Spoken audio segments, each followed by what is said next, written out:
5 اپریل سال 2023 در جریان یک عملیات ضد تروریستی در ناحیه ملگابک جمهوری انگوشستان در منطقه قفقاز شمالی روسیه 3 کارمند پلیس کشته شده، 8 تن دیگر جراحت‌های گوناگون برداشتند.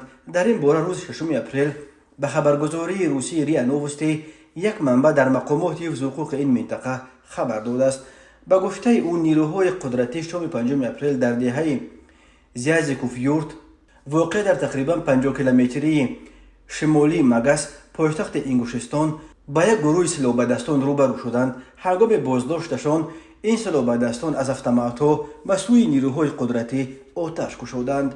در جریان زده‌خورد مسلحانه 3 کارمند پلیس جان باخت و 8 تن دیگر مجروح شد. خبر داده است خبرگزاری ریا نووستی. او درباره تلفات در بین سلاح‌بردستان معلومات نداد.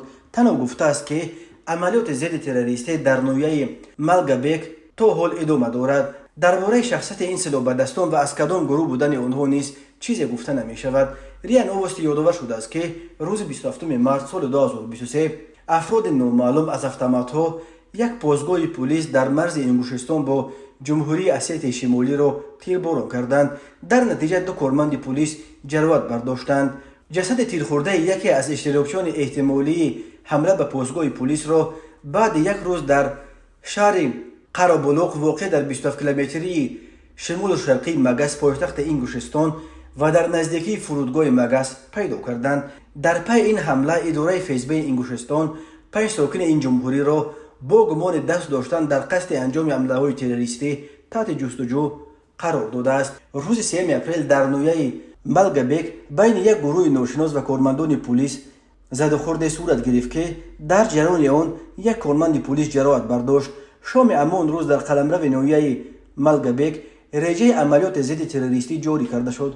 روز 5 اپریل در یکی از دهه‌های ناحیه ملگابک جسد یکی از نفران گمانبر به دست داشتن در حمله به کارمندان پلیس را همراه با اتومات، گرانتومیات و 4 گرانات پیدا کردند. از جمهوری‌های منطقه قفقاز شمالی روسیه در طول سال‌های زیاد پیوسته درباره زده‌خوردهای مسلحانه بین کارمندان مقامات قدرتی و گروه‌های مسلح خبرها به دست می‌رسند. مقامات ادعا دارند که در این منطقه به ضد گروه‌های افراطی و تروریستی اسلامگرایان می‌جنگند، ولی منتقدان می‌گویند در اکثر حالت‌ها این همه خشونت‌ها به کورپس سراسری بستگی دارد که برخی شهروندان را از نومیدی مجبور می‌کند که همچون چاره آخرین به دست سلاح بگیرند.